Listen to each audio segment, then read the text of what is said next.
Now, before I'm going to go off script a little bit.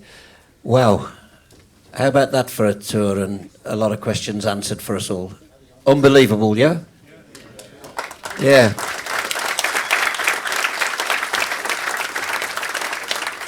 In all my time supporting and being involved, I've never seen anything like this. Absolutely tremendous. And every one of them, I mean, I'm so excited about the club and where it's heading. And we're going to now talk to Gary Cook, one or two questions. How did you think it all went tonight, Gary? Is this working? Yep. Well, I followed one group, so it was unbelievable. I can't, first of all, can't thank you all enough for coming and making the time. I've just looked at my watch; it's 11:15. So it must have been somewhat good. I want to take this opportunity, if I may, Tom, because I think it's been great. There's a lot of work goes into running a football club. And like I said to you before you left, take a look through the lens of a football club, not through 3 o'clock on a Saturday. It's very different. It's quite a big brand, very small business, but really complex. And across the room tonight, you'll see everybody that is working hard. I'm going to start left to right. Grant Brokenshire heads up our strategy and development. John Clark is consulting with us on communications. Mark Smith. We have two Smiths. We have a spending Smith and a saving Smith. He's saving Smith. He's the accountant. We have Jess Paulson, head of marketing. Jeremy Dale needs no introduction. Of course, he started this whole fiasco. We've got Nick Smith, who you saw doing an outstanding job. Everything that you see, proof of life, it's all happening. From the far side, Darren, obviously leading the women's team and doing a great job. The guy next to him actually is the longest serving Manchester United employee. He was there for 24 years, if I remember correctly. He's helping us in HR, human resource, people management, the most important area. Ian Dutton needs very little introduction. They'll be building a statue of him very shortly. He's been here 17 years. Hope Powell, one of our new additions, one of the leading women's football experts, and is our technical director. The Guards, who doesn't love the Guards? Both as a player here, as a great servant to this football club. His loyalty, his passion, and his commitment to this football club are absolutely undeniable. And then the latest recruit, a certain Mr. Wayne Rooney. That is my leadership team. I could not be more proud. I've worked for some big brands, Nike, UFC. This is my third one. I'm a proud Brummie. I'm a proud fan. And I want to thank every one of them because they're working their arses off to turn the Well done.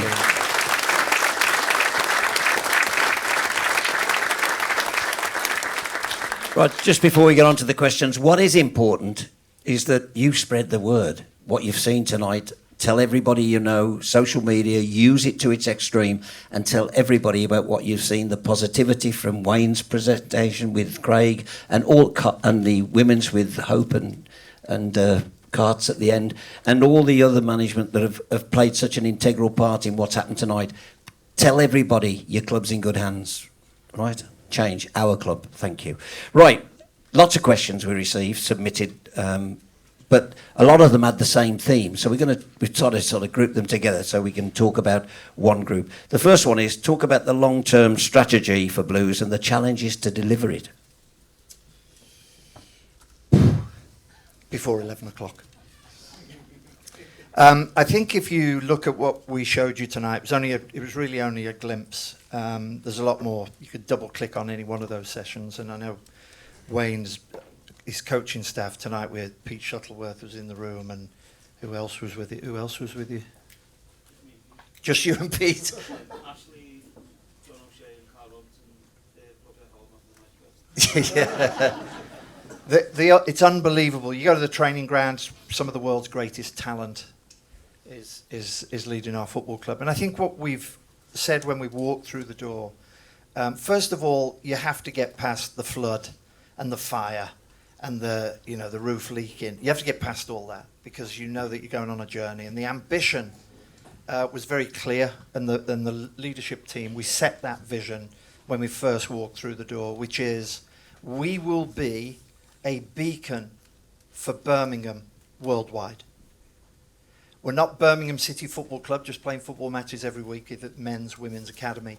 We will be the biggest brand in Birmingham, if we're not already, but people around the world will want to know about Birmingham. They'll want to know about Birmingham, they'll want to know about Birmingham City. That's the destiny, right? That could take 7, 8, 9, 10 years. The first thing we have to do is fix your football club, our football club. We have to fix it. Everything needs fixing. Nothing works here. The heating doesn't work. It does now, actually, doesn't it? Started 3 days ago. The heating doesn't work. The coffee machines don't work. The carpets have been in the place for 12 years. Nothing works. So you have to fix that. And you need people like that surround us to fix that. That's very important because that's a robust football club. The next one is the one you all want to know about. It's the one you all want to talk about. When are we going to get in the Premier League? And I can't guarantee any of that because that's destiny can be changed by a post, a crossbar, a sending off. We don't know that. What we do know is we're putting the best people in place to get us there. That's what we know. We're getting the best people to rebuild this football club. That's what we know. That's the destiny that we can control. So if you think about it as a 1, 2, 3, fix the club, compete at the highest level that you possibly can. The women, the first team, the men's first team, and all the academy who are all doing very well, be the best, and then eventually change the landscape of Birmingham. Fantastic. Yeah, feel free to applaud if you like an answer, by the way. Thank you. Lots of questions about the ground and your plans for St Andrews and other ground-related issues. What can you tell us about that?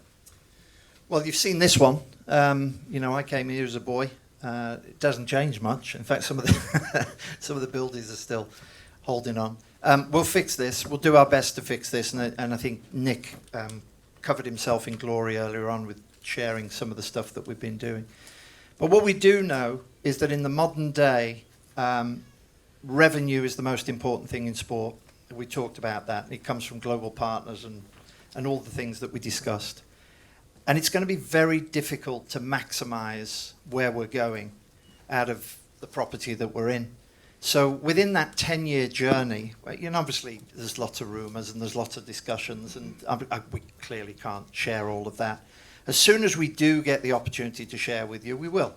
But if we're to be very, very honest, this is a lovely old ground and it means an awful lot to many of us.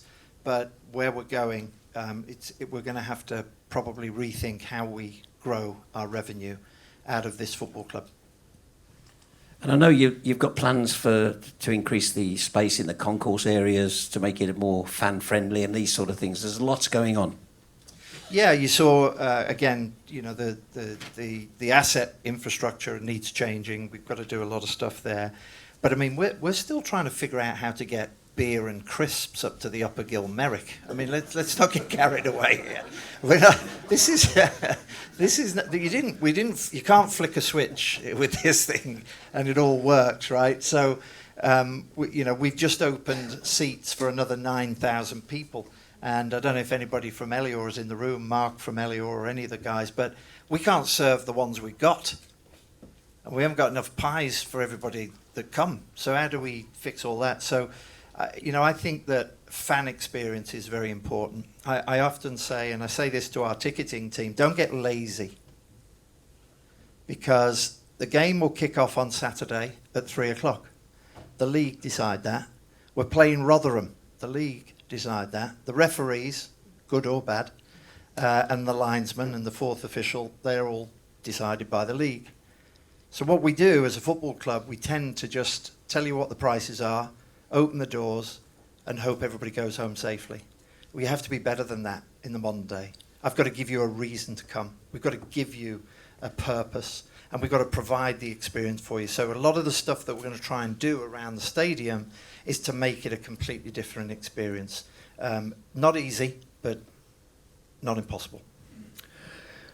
What can you tell us about plans for a new ground and relocation? Didn't we cover that one? Are you paying attention? I'm going through the questions because there are sub-questions here you need to tell us. Well, I just said it. But you didn't tell us enough. Oh. Well, I can't tell you enough. I think I will say this. because I think it's important that everybody knows that the ambitions of the owners is remarkable. We're very lucky. And I was telling Wayne this the other day, the ambition of the owners is here, which is great.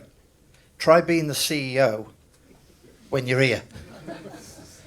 Because they want it today, and they want it instantly, and they want, it's instant gratification in our modern world. And we're trying to get the heating going, so we're trying to fix that. But I don't think you have to be a rocket scientist to figure out an American owner who has wonderful ambition, and they are very committed to this football club. And I've worked for some bad ones. Believe me, we got a great one. And we should support that and be together and supporting that, because I don't think anything is impossible with them. Brilliant.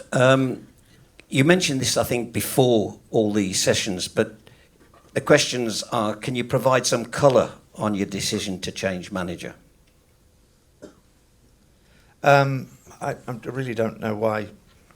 Don't know why we'd have to answer that question. I think part of tonight was to really get you inside the manager's mind, and get inside the football identity, as Craig and Hope and Darren have shared with you. There's a lot goes into choosing a manager. There's a lot of decisions that get made in that process. You want a coach with a philosophy, a belief. You want a coach with an ambition. You want a coach who understands the football at the highest level. You want a coach who's been ultimately disappointed at losing big games, because until you know how to lose, you will never know how to win. And I think when you look at all of that and round it all out, and after tonight, I would challenge anybody that would doubt the ambition and success of Wayne Rooney. And I think we got the right guy, and we're all behind it. 100%. We were sitting here as people came through, and almost to a man they've gone, wow, listening to Wayne's presentation. Every single one of them was blown away by what you had to say, Wayne. Thank you. This is interesting. Ticket pricing. What's the club view on ticket pricing? Well, if I had a pound every time we made a mistake, I'd be a pretty wealthy guy. But we've only been here 3 months. But ticket pricing is one we it's tough to try and get right. There was a bit of a lack of clarity in this week. We'd heard from the fans, and they said, listen, Sheffield Wednesday, that's too expensive. It's too expensive, £37.50 I think it was. So we listened, and we said, okay, if you get the Sheffield Wednesday ticket, because we couldn't reverse out, you get the Rotherham ticket, 50 off, and you can also buy the Leicester City game, 50 off, 50% off. And then people thought, well, if I didn't go to the Sheffield Wednesday game, does that mean I can't buy the next one? So it actually carries forward. And I think what we've got to do is help people understand, especially at this time of year, and especially with the adversity that we all face in the economy. It's our job to help give you a reason to come, and I think we're working hard on that. I don't have an answer as to do we have a ticket pricing strategy and an answer to all of that. No, and nor should we. We hear complaints or issues around the food, the drinks, the service. We listen to that. We have a walk around every week. We walk around the stadium and we listen to what fans have sent in and told us. And I think anybody in the team here is part of that. They're all part of that. We all go wandering around the stadium and trying to figure out what we can fix and what we can make better. Ticket pricing is important because it's the touch point at which the fans make a decision, and we're trying to help them make positive decisions. What comes across is you're ongoing. You're looking at everything ongoing. Nothing's final. You're always looking at something to improve or change. Yeah, well, that's just a culture. And I think what we're trying to embed into the business is a change in culture. There are people who sit on these rows who have been here for a long time, and I don't bemoan anybody that had to live throughout the last regime of ownership. very difficult circumstances, very difficult to get decisions made. You know, there was a guy cutting the grass, couldn't get his lawnmower, got no white paint for the lines, your stadium is half closed. That's very difficult. There's difficult circumstances to live in. So when we arrived, we decided that there'll be a relentless pursuit of excellence. And we use that term all the time. It's excellence is what we're searching for, not mediocrity. A culture of ambition creates a winning mentality. Wayne Rooney will tell you that, and all of his coaches will tell you that. You have to be ambitious. You have to be brave if you want to win. And if you don't want to win, you shouldn't be here. And when I first stood up in front of the team, in front of all the employees, actually, it was every employee. We had an all-employee meeting, so we're having this conversation, but the employees had never heard anybody stand up and talk to them. And I asked them to do one thing, because it's a fact. Any business, 30% of them are going to love it. Can't wait. Wake up every morning, this is it, right? We're all on fire. And I've heard nothing but positive energy tonight from all of you talking about what you've heard. 30% of you want to be on the journey. 30% of you, yeah, you're okay with it. You're not going to go anywhere. You're not going to. It won't change your lives. It won't. But I'll keep going, and I'm in. And the employees are the same. But there's 30% that you stare at when you ask the question. And they're looking at you and they're saying, I don't want to be here. I don't like it. I don't want to come. And all I asked them at the time was to go home, look at yourself in the mirror and put yourself in one of those buckets. Make a choice. And everybody here, they've made their choice. They're working hard. And he did. They're working hard for you, because they went home, looked in the mirror and said, you know what, I'm going on this journey. And I think, Tom, that's what you were saying, and it's what we were saying earlier. That's all what I'm asking of you. Pick your poison, make your choice. Get behind the manager, get behind the team, get behind the players. On Saturday, it gets a little weird when the players are trying to rally you to cheer them on.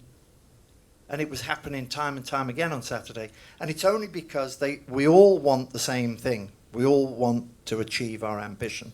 We all have to work hard. We've made the choice, we're going forward. We're going forward together. And I think that that's probably, for me, the most important thing, is the people. Brilliant. Has tonight made you feel a part of the club again? Because you were, the last owners divorced us from the club. There was a massive gap between us and them. Do you feel a part of it after being here tonight? Again, re-engage with the club. Yes. Brilliant. That means it's worked perfectly. That's fantastic for the fans, not for us, but for the fans to be a part of this wonderful club again, because it's the lifeblood. Tom Brady, can we turn to Tom Brady and his involvement with the club and the advisory board? Lots of questions about that. It's Wayne's best mate now. Him and TB, the best pal. Having Tom Brady was an interesting one, because when we were talking about this with Tom Wagner, there's one thing about football clubs or people in the sports entertainment industry. They want to put a name above a door, and all of a sudden you're all expected to go, wow, that's great, that's lovely. And then, Tom came to the game, but actually the truth behind it, you sit behind it all, Tom has a real purpose. What you'll find, the greatest athletes in the world, and he was one of them, and there's something a little different about them. He doesn't mind me saying this, but there's something a little different about the greatest athletes. There's a lot of great athletes, by the way, but the ones who are world champions are slightly different. And Tom Brady's got that, and he has this myopic focus, this unnerving focus about recovery, nutrition, the body, athletes, how they perform, why they perform, when they perform. And so what Craig has done, he's embraced that. If you're going to ask somebody who has won 9 championship rings in the NFL, What did he do? You might want to listen. And so what Craig's done is he's brought some coaches, body coaches, over from America under the TBRX brand. And they're now sitting and working with the physios, working with the sports science, working with sports medical team. And there's a new way of thinking. Doesn't mean say it works. Doesn't mean say it's right. Doesn't mean say it's wrong. What it is change. And if you're willing to change and you're willing to throw it in, then it might work and it might make us better. Because in this championship, making you 5% better is a massive difference. And so that's what Tom Brady brings. Tom Brady isn't here just as a bit of a gimmick. And I think that's important for Blues fans to know. It's not a toy. He'll be back. He's coming to some games. We know when he's coming. And you'll see him talk about that a lot more. But I don't know, Craig, do you want to comment on it? Do you want to talk about that piece? You might need a microphone. There's one there. Hello.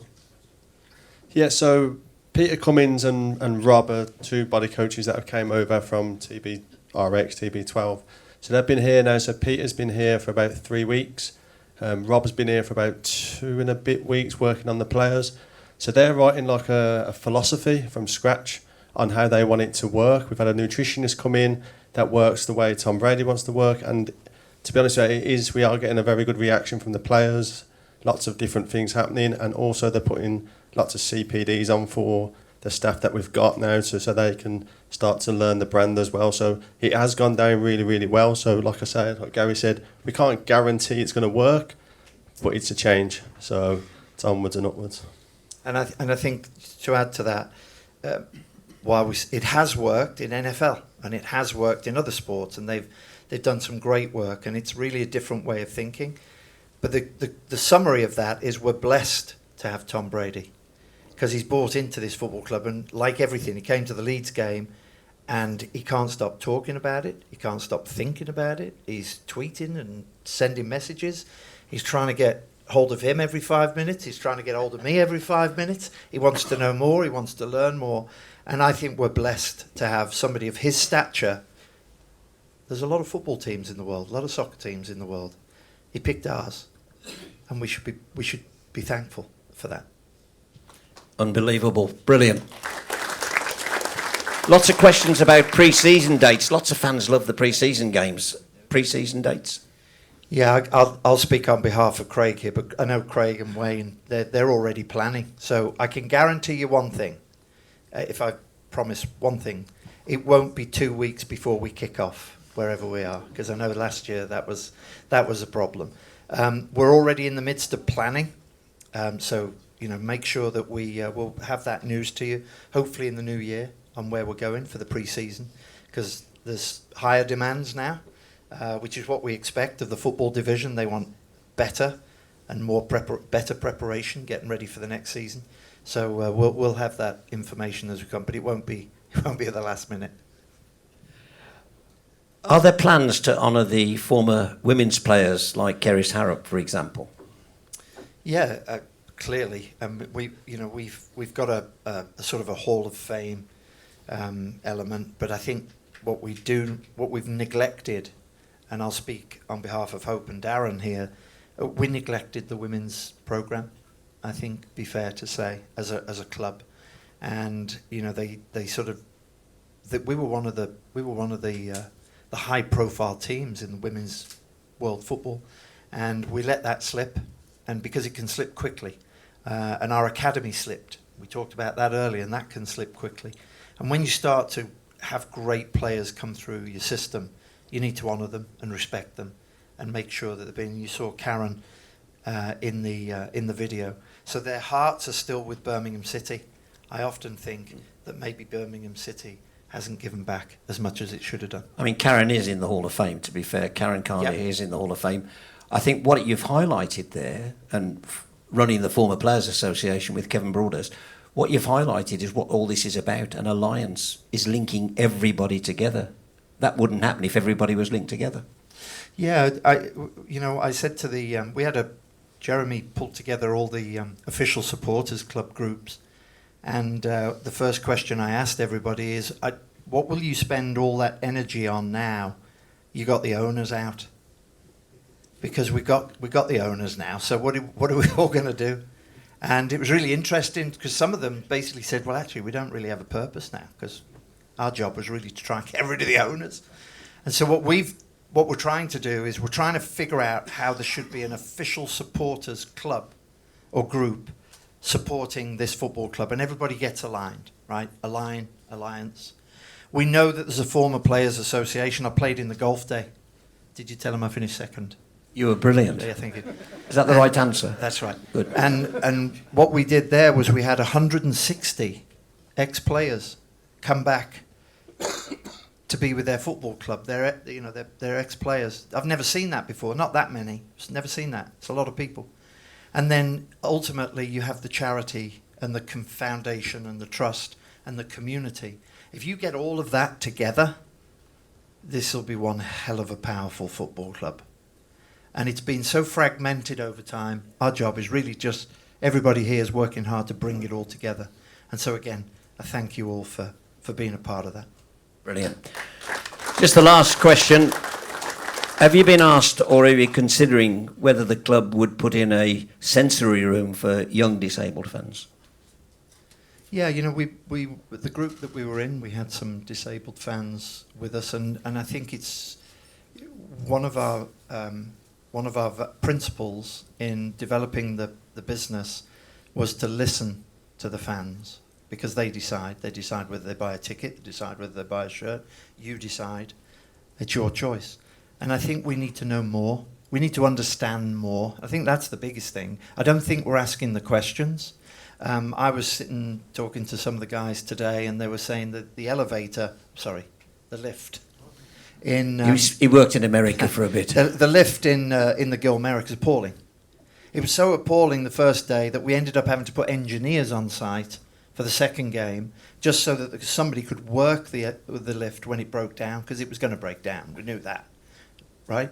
And we just had to wait for it to break down and then ask the engineer to get on and work it so we could get disabled supporters out of the building. So these when I say it's broken, believe me, folks, it's broken. And the lift included. And I think what we've got to do is understand more. Sensory rooms, prayer room. We've had a discussion earlier. Our community demands the ability for prayer. I mean, that's a fundamental principle of the community that we all live in. We don't really provide anything. So therefore, we need to know more. We need to understand more. And having been the president of the Saudi Professional League just last year, that the world is built around prayer. So you have to build your football world around prayer. And we've got to try and figure out how we marry those two up, right? And so we've got a lot more to do in understanding our fan base. And again, if we don't get lazy, we'll win. Well, you've been, you've been at Manchester City, did a wonderful job there, Nike and all the other places, Saudi. Tell us a little bit about this. This doesn't seem to be a job to me for you, having talked to you for hours. It seems to be a labour of love. Yeah, well, I'm the luckiest man in the world. I'm actually rebuilding my football club. I mean, how many people can say that, right? And we've got great owners, we've got great coaches, we've got great managers, we've got great staff. It's not. What a is job. there not to enjoy? Tell me what the question was. I've forgotten. Yeah, exactly. No, I'm very lucky, but I wish I could make everybody happy, and I think we all say that. We're on this relentless pursuit. We wish we could fix everything, but we can't. It takes time. But I'm the luckiest man in the world because this is our club. This is the one we stood and cheered and shouted for. And did you pay to get in?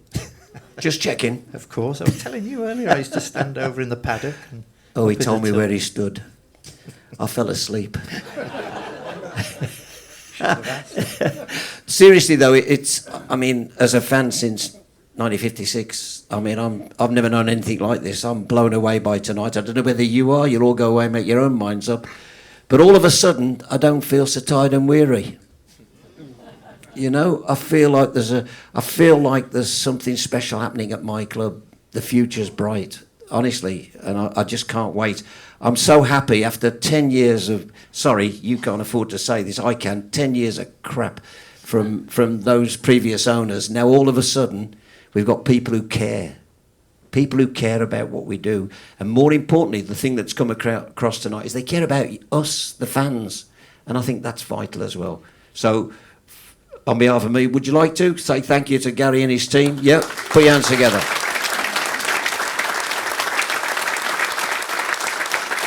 Good luck to Wayne. Good luck, Wayne, in all that you do. I think everybody's gone away tonight knowing a little bit more about what you're trying to achieve. I think we all know a little bit more about what Wayne's trying to achieve, don't we? Which I think is important. Good luck with all the games that are coming up. Good luck. Keep right on, everybody, and thanks to the club for putting this on. Take care. Safe journey home, everybody.